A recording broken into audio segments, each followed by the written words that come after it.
When you were scoring I Spy, which ran from 65 to 68, were you asked to, or did you use any of the popular music of the time in any of those shows? No. You didn't feel it was appropriate? I didn't feel it was appropriate, and it didn't become a standard form of music scoring until later on. And I think the popularity of using pop music scores, per se, background music and records and so forth, is to enable a lot of shows to be able to release an album of something, because they don't have a good enough score to release an album of the score, or a wide enough score, perhaps. You know, if you're talking about Indiana Jones, or you're talking about a score of some size, then surely you can do it without having to pay licenses for pop music. But without something to fill up the record, you don't have an album to release. And it's become kind of the avant-garde way of scoring a picture. You very seldom will see a picture now where you don't have a trailer going of 12 to 14 acknowledgments and credits of whatever the records were. But as far as the dramatic medium goes, I think it's overdone. You did 2 great albums of music from I Spy, though. I did. Of your music. Of my music. Yeah. But that music came verbatim out of the show. I didn't write music for the albums. The music came out of the show. Literally, in some cases, an entire cue. One was for Warner Brothers and one was for Capitol, I think. That's correct. Yeah, the first one was for Warner Brothers. Unfortunately, they caught a hit record with somebody at the time. Mine was an independent record, which was granted to them by license, and they didn't do much in the way of exploitation. And the second one, Bobby Gentry's Ode to Billy Joe, or whatever that was, caught fire. And again, what's hot is what they work on, and what's not, they don't. And you know, you can keep claiming that you're a victim of circumstances, but maybe the truth of the matter is that the record buying public didn't like the music, or didn't think enough of it to buy an album. One of the terms you used earlier I want to go into a little bit. You said that you were a packager. What does that mean as a composer in television? What were you as a packager? The music costs, direct music costs, included the orchestra, the copying, the cartage, the rentals, the fringe benefits, whatever attendant costs there were to music. I made a figure of the entire music package so that the producer knew that his music budget would run that many dollars a week. And I delivered the music for that figure. And sometimes I got killed, and sometimes I didn't. And when I got killed, I learned from that and tried to make sure that the package was not only good for them, but it was good for me. So does that mean that your company, you had a business arrangement with Thomas Leonard Productions whereby they gave you an amount of money to provide the entire music for a show, and then whatever profit you could make, or whatever loss you had to incur was yours? Yeah, the budgets were always reasonable. We weren't about to get rich off of any one show. Well, wasn't that an unusual practice for the time? I think it was. Why did you go that route? I went that route because it avoided having to account to accountants and to people in production and all the rest of that. It was convenient for the production company because they could sit down and manufacture a show budget and say, well, we know the music's going to cost us $4,400 for I Spy, or whatever the number was. Or we know the music's going to be $1,700, and we don't have to worry about K2s and withholding slips and fringe benefits and Social Security and the Motion Picture Health and Industry Fund or any of that. That's in the package. So it was a clean business deal from their area, and it was a good business deal from my area. So did you have a small company of people who handled these sort of administrative I had issues? an accountant. That was it. I did the breakdown of the budget. Once we had an approval on the budget, it was a question of billing the agency who paid us directly. And we didn't have to go through tons of paperwork to justify the budget. The budget generally was given to us by them. This is what we have to spend on music, and I would say to them, this is what we can give you in return. We can't give you a 40-piece orchestra because we're only budgeted for 15, but we'll give you 15. And it worked that way, and again, that was a question of trust. After doing a couple of shows, I think they came to depend upon me to give them a square price and give them great product for the price they paid. When it came to a show like Mainly on the Plains, where you felt you needed a larger orchestra, did you then go back and say, we need more money this week? Never. I paid for it. Because you made the decision that dramatically this is what the show needed. That's correct. I had one instance of, well, the first season of I Spy, I manufactured a budget which I thought would be adequate, and it wasn't. And by the third week, I knew I was going to get killed. And I never said anything to Sheldon because at the same time he was going through growing pains and he was getting killed financially because of logistics, statistics, and everything else that was going on. So I went through the season. At the end of the season, I called him up and I said, I want to have a meeting with you. And I had never had one before. And I went to the office and I laid down my books. I said, that's how I came out. I made less money on this show than union scale for conducting. And he said, you're running one of the great charitable music organizations in the business. Why don't you tell me? I said, because it's not your mistake. It's my mistake. And he said, okay, what do we need to straighten it out? And I told him what I needed, and he said, you got it, that's the deal. That was the end of that. That was the only time. Otherwise, from then on, even if I had to exceed the budget in order to deliver an end product like the orchestra on Mainly on the Plains, I did. That was my ego. That was my satisfaction. I was doing other shows. I wasn't starving. And I never wanted to cut quality because of cost. I just wouldn't do that. And I augmented the orchestra whenever I needed to. There wasn't any question about it. And you clearly went to a lot of trouble, as in those manufacturing X number of tracks per show. I suspect a lot of composers might not have gone to the degree you did, especially when it was your money writing on this. That really wasn't expensive in terms of recording. It was expensive in terms of time. I mean, once I knew what the 7 different orchestras were going to do, none of them were over 3 or 4 pieces. So one had an accordion, another one had a marimba band. We took down what Culp was faking. But when you saw it on the screen, it looked real. And that was one of the few occasions where it wasn't real. And it was really part of the responsibility to make it look real. I mean, I don't know how you would have drifted through it because I was never very good at that, at, faking something. Sitting down in the middle of that wild group of combinations in Marrakesh paid off in reality. When you saw that stuff on the screen, it was dynamite. And, maybe it was only a matter of a minute of dynamite, but that was a good minute. That was important to me. Hugo did about 1/3 of those shows, I think, all told. I don't think it was as many as half. I'm curious. It was close to half, I think. I never counted them. I'm curious to know, given Hugo's penchant for starting over half a dozen times in the score, did he often not finish a score, or did he take it right up to the recording date where you would literally have to go? A little of both.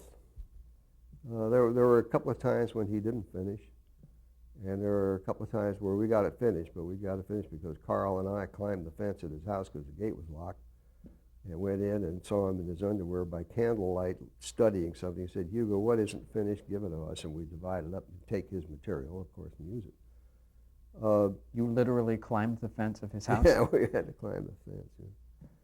Yeah. He had a room in the back of the property, and the place was closed. He'd lock it up, and we couldn't get in or ring the doorbell. He wouldn't answer it or didn't hear it. And however, what he did was worth it to me. The quality was just wonderful. He's probably one of the greatest orchestrators I've ever met. I Spy was also at the height of multiple shows, I think, for you at the time. Yes, Were you doing as many as 4 other shows at the same time? I think so, yeah. And those shows would have been? Marla Thomas, Van Dyke was still on. Van Dyke went on for 5 years. We actually started the physical recording of I Spy in '64, at the end of '64. Gomer Pyle was still going, and Griffith was still going. Griffith lasted 8 years, started in 1960. So in, I think it was 1966, you went to work on That Girl, the Marlo Thomas Yes. show. Um, that was also a Danny Thomas production, right? Is I'm that how not you sure got whether, involved? I'm not sure whether it was, I guess it was Danny's, yeah. I got involved because I knew Marlo, and she asked me if I would do the show, and I said I'd do the show, but I would do the first couple, and after that I couldn't do that anymore because I just had too much going. So I did the pilot, and I hired a very good composer named Walter Scharf, who came to me and said, I understand you're going to do the Marlo Thomas show. And I said, well, I'm going to do it. I'm trying to find somebody who will do it. And he said, I'd like to do it. He said, I think she's great. You know. So I said, you got it. So he was on 10 weeks. And the problem of the laugh track drove him nuts because, strangely enough, Walter's experience came out of radio. And in radio, when somebody told a joke, you had a little brief rest, and then you started the cue. Well, in television, when you had a brief rest, they started the laugh track, which is where he started the cue. And he couldn't work his way around that problem, which was only a problem for him because Walter is one of the few people that recorded the dialogue. I never ran dialogue until the playback because I've had on the cue sheet, I knew what the dialogue was. And he finally quit the show. And then I had to pick it up and do it for a few weeks until I found Harry Geller, who was available, and I hired Harry, and he came on the show and did a good job. How hard was it to come up with that theme song? Not very hard. It really wasn't. Did you have the phrase "that girl" in mind, Sure. thinking that potentially there would be a song here? Sure. Same as I Spy. The formation of the music is I Spy. I mean, it's the enunciation of it. Although there wasn't a lyric to That Girl initially, right? No, there was no lyric originally, and then Sam Denoff wrote one. He wrote a good lyric too. It isn't performed a lot, but he is the writer of record for the lyric on that show. Was it the second or third season that it was actually sung on the air? It was it could have been the second season because I left the show after the first season, and a new producer came in who I didn't get along with, and I resigned the show before it started.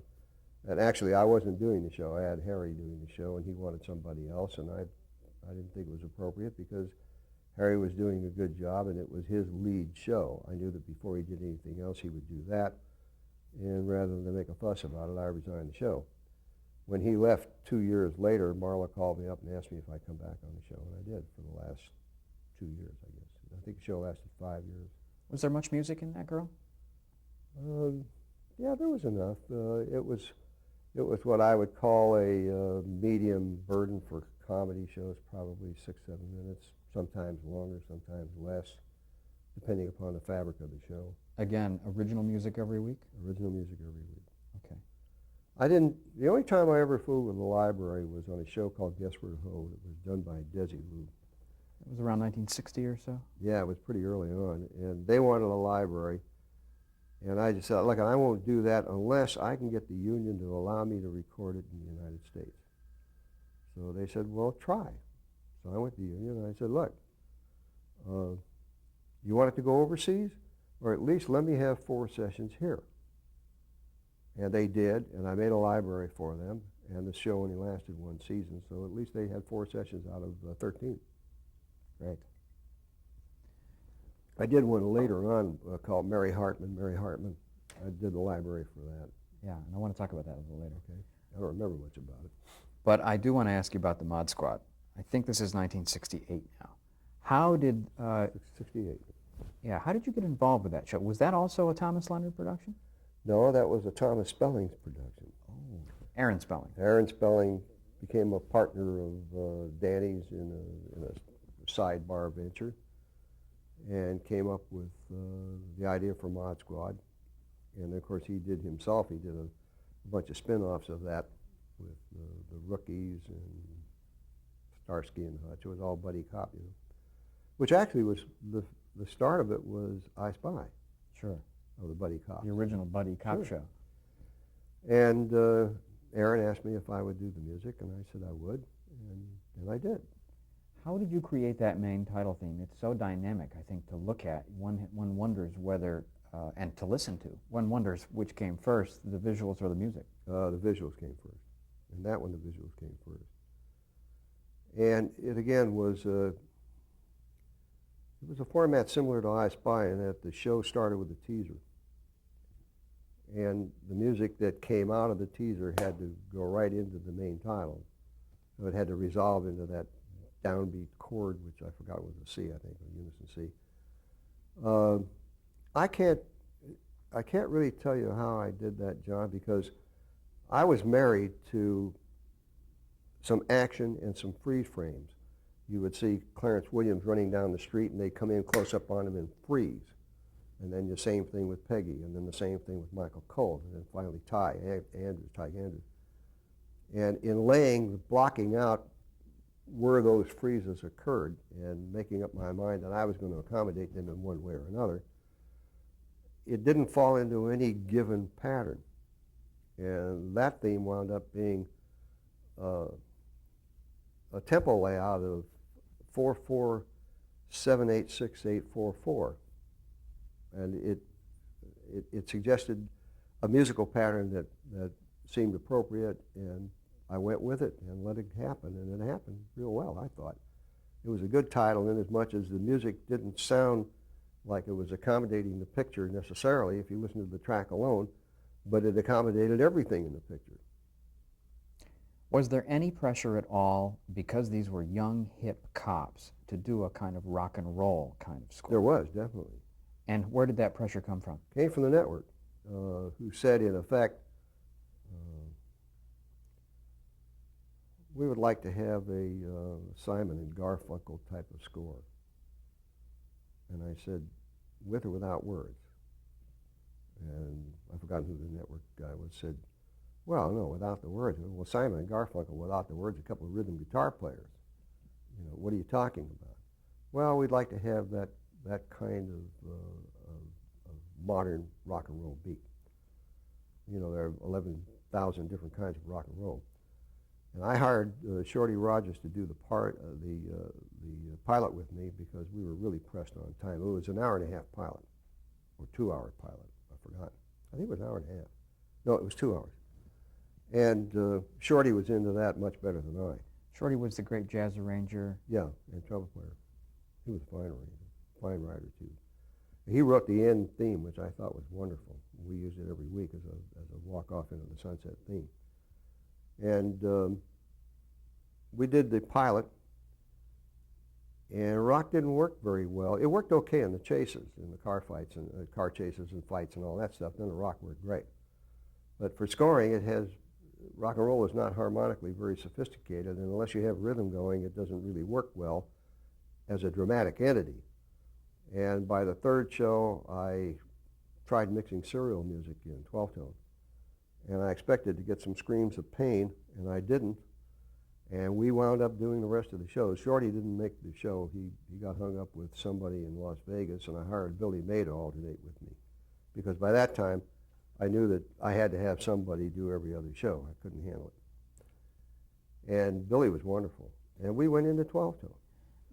Two quick questions there. One is Billy May, of course, is also a great jazz arranger. Wonderful arranger. I think he's a genius. I think a lot of people agree. And the other issue is maybe you could just briefly define what 12-tone music or serial music is and how you applied it to the Mod Squad. I don't know how to define serial music. It's the use of all 12 notes in the scale. You very seldom have key centers. It's a study of its own. I've studied for years with George Tremblay, who was a serial teacher. It's more aligned to the evolving current music. It's a 20th century. It's a 20th century technique. Yeah, I think it's probably 21st century technique now, as applied to how it's developing. Originally, it was very pointillistic and non-melodic, and it doesn't have to be. And I know it's just very hard for me to describe how we used it, but why was it right dramatically? Because it creates dramatic tension. You can make it hurt the fillings of your teeth if you wanted to. But by the same token, it can be soft, and at the same time, it doesn't resolve itself the way you're used to listening to. And it just seemed to me like there wasn't a standard format that would have worked with rock and roll in the standard musical format, that then go into rock and roll. It would be kind of like two different genres going on at the same time. For some reason or other, which I can't explain, as I say, I expected to get a scream of pain and never did. Everybody that I worked with, well, mostly was Harv Bennett and Tony Barrett, who were the line producers. They accepted it, they liked it, it worked, they left me alone. Did you continue to use any kind of sort of rock beat during the chases? Always. Always. The chases were pure rock. Okay. They were orchestral rock. They weren't, probably as advanced as heavy metal or as the Stones. It wasn't that kind of thing. But everything that had a beat was rock. We didn't fool around with that. That was easy. What was hard was the dramatic scoring, because rock just didn't cut it. How big a band did you use on the Mod Squad? Pretty much a dance band oriented group, probably 16, 18 men, sometimes more. Had Billy May also studied 12-tone? No, I don't think so. Or it's hard to tell with Billy, but the minute we set down the guidelines, he was into it, and he was into his own version of it, which was fine by me. Because it worked. Because it worked, yeah. And Billy didn't write anything like me, and I didn't write anything like Billy. And there were many times I wish I could, but I just didn't. What he did worked. It was suitable to the dramatic value, and Billy could get more out of less than anybody I ever knew. I think he's a true genius in writing. Did you have any contact at all with the young stars of the show? None. When you score a show, and I'm thinking especially of the Mod Squad, a lot of times I'm wondering, do you have to get around dialogue, or when they ask you to score, or when you choose to score under dialogue, are there certain techniques that you have to observe? Yeah, I think there are. You have to accommodate dialogue. I remember doing a guest shot at a class in UCLA where somebody was teaching film scoring. And he said, and now we'll discuss dialogue. And he said, what's good under dialogue? And somebody said, well, how about a guitar? That's good. And how about a small string section and a flute? Well, that's good. I went down all this nonsense, and I was there as a guest, and I got up and said, in the format of the show, I didn't want to get involved with being contradictory, and I just said, I answer questions. And somebody said, what's good under dialogue?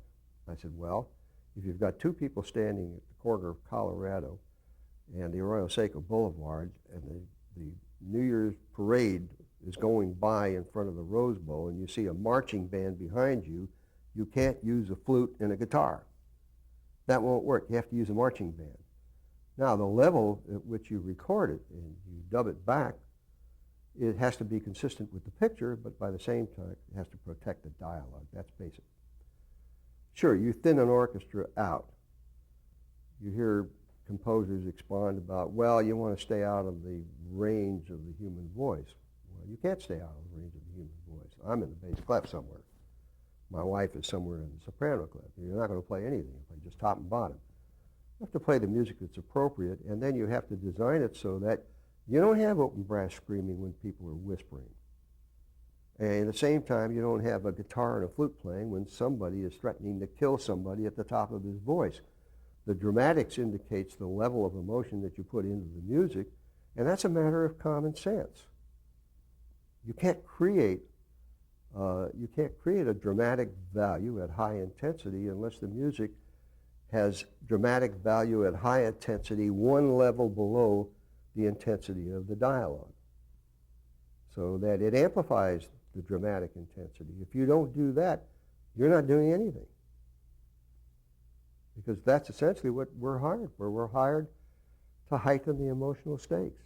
And if we don't do that, we're getting a free paycheck for not doing anything. And there isn't any set formula for it that I know of. Each instance is its own. It's my understanding that you did, by the time you did the Mod Squad, and certainly you had studied a lot of 12-tone, you used experimental techniques, what I would characterize as experimental techniques, such as running tracks backwards and things like that. Can you give me some examples of the kinds of things you did? We had a Mod Squad show where Clarence Williams gets mugged, and he's picked up by a young Mexican girl and his mother, and they bring him into the house and they bandage his head, and when he comes to, he had these flashes of memory. And the cutter, whoever cut that particular show, the film editor, started with a 3-frame flash, and then an 8-frame flash, and in reality, and then a 16-frame flash, and then maybe a 3-minute flashback. So that he was, what it was a bottle show. They were using old film to pad out a show, but they did it very cleverly, and it turned out to be a good show. So here you had this impossible framework of 3 frames, 24 frames a second. You got an 1/8 of a second. Then you had a 6-frame, an 8-frame, and now bang, you're into a flashback. No film treatment of the flashback because they lifted it lock, stock, and barrel out of the previous show. The flashes take him into remembering when he was being chased by somebody with Michael Coe. Their hair was like this, and their pants were like that, and so forth. So there was no film accommodation. Later on, they did some Vaseline smears on it. It didn't really work. There wasn't any dissolve. There wasn't any film treatment to let you know you were in a flashback. You can do one of several things. You can ignore it and say, tough luck, guys, there's nothing I can do. And there's nothing that you can play in an 1/8 of a second that's discernible. So I started out by reversing a track. And if you've ever heard a reverse track, it has a kind of a sound. You start from an impact and you go to nothing. Now you reverse it, you start from nothing and go to an impact. And you could lead the cut by 8 or 10 frames and make a sound that would explode into that 3-frame clip. And then do something else that would go into an 8-frame clip. And then finally you would do that same trick and go into a forwards track that was the flashback, and treat that so that the track wasn't a straight track. It was highly reverbed, it was highly equalized so that it was distorted, and create the effect that they were trying to create with the film. That became a pattern for the show, and I think at one time I had 14 tracks running at the same time. From a recording standpoint, it was not really very hard because what was hard about it was the union will not allow you to overdub yourself. So I had to write the cue, and then whoever was left over that I didn't use in the cue provided the reverse track. And the last sequence in that picture was, I think, 8.5 minutes long, involving flashbacks, involving forwards tracks and treated tracks. It was very effective. And probably nobody in the world knew how it happened, but they weren't concerned. They were concerned with it happened. But it had an undeniable dramatic impact. It had undeniable dramatic impact, absolutely. And it was worth it to me. Okay, let's change tapes.